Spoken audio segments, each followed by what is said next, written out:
یا صاحب الزمان یا وارث قرآن۔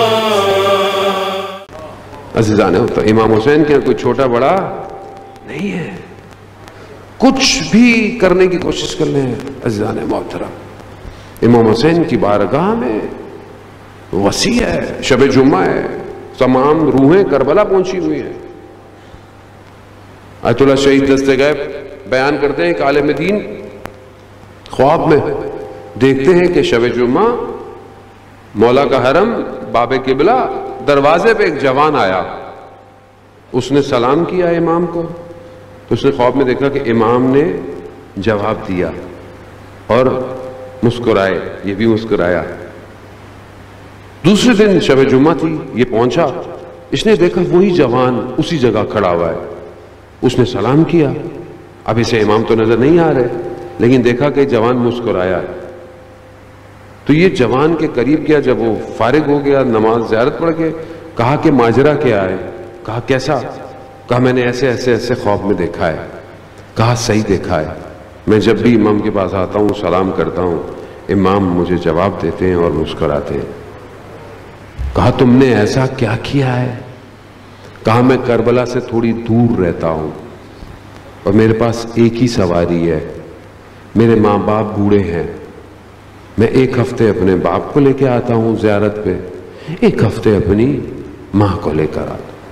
ایک دن میں اپنے والد کو لے کر آ رہا تھا، میری ماں نے کہا میرا بھی دل چاہ رہا ہے، سواری ایک ہی تھی، میں نے والدہ کو اپنے کندھوں پہ بٹھایا اور کربلا زیارت پہ لے کر آیا۔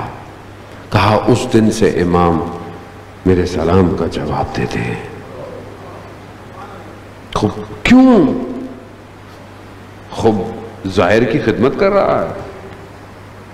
اگر آپ اللہ کرے کہ ہم سب کربلا کی زیارت کریں،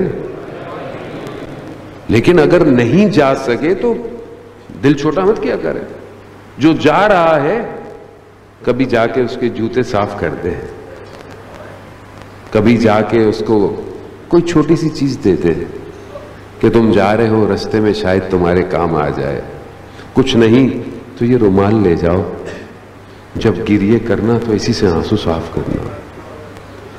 ظاہر ہے نا، ایئرپورٹ چھوڑنے چلے جاتے ہیں، اللہ اکبر، ظاہر امام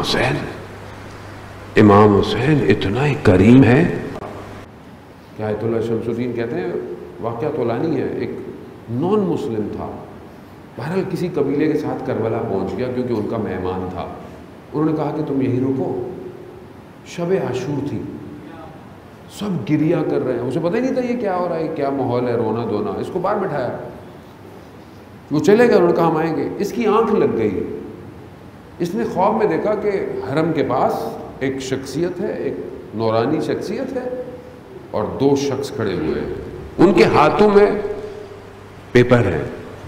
کیا پیپر ہے؟ وہ شخص جو کھڑا ہوا ہے وہ کوئی اور نہیں، امام ہے، اور پوچھ رہا ہے کہ کون کون آیا میری زیارت پہ، تو انہوں نے لسٹ دی، یہ لوگ آپ کی زیارت پہ آئے ہوئے ہیں ابھی۔ تو جب امام نے وہ لسٹ دیکھی تو کہا کہ ان میں کچھ نام کم ہیں، وہ گئے دوبارہ پھر دی امام کو لسٹ، پھر بھی امام نے کہا نہیں اس میں کچھ کم ہے۔ جب 2-3 دفعہ آئے نا تو ان دونوں میں سے ایک شخص نے کہا کہ میری طرف اشارہ کیا، کہا آپ کی مراد اس شخص سے تو نہیں؟ کہا ہاں۔ کہا یہ تو مسلمان بھی نہیں ہے۔ کہا اس سے کیا فرق پڑتا ہے، کوئی بھی ہو، میرا ظاہر ہے، میرا ظاہر ہے۔ وہ شخص کہتا ہے میں پسینے میں شرابور، میری آنکھ کھلی، وہ قبیلے کا سردار آیا جس کا میں مہمان تھا، میں نے کہا یہ کون ہے، یہ ماجرا کیا ہے؟ مسلمان ہو گیا۔ ایسا ہے حسین۔ اور ایک ہم ہیں، ایک دوسرے کو پتہ نہیں کیا کیا کہتے رہتے ہیں، تم بڑے ماتمی بنے پھرتے ہو، مسجد تو آتے ہی نہیں ہو، کوئی بات نہیں، آنے دیں، آج ماتم کر رہا ہے، کل نماز بھی پڑھ لے گا، آج تابوت اٹھا رہا ہے، کل امام کی رکاب میں بھی چلا جائے گا، آنے دیں اس کو، کسی کو اپنے طریقے سے مت ناپا کریں۔ یہ امام حسین کی بارگاہ ہے، میری آپ کی نہیں ہے۔ امام غوث الورا کا ہے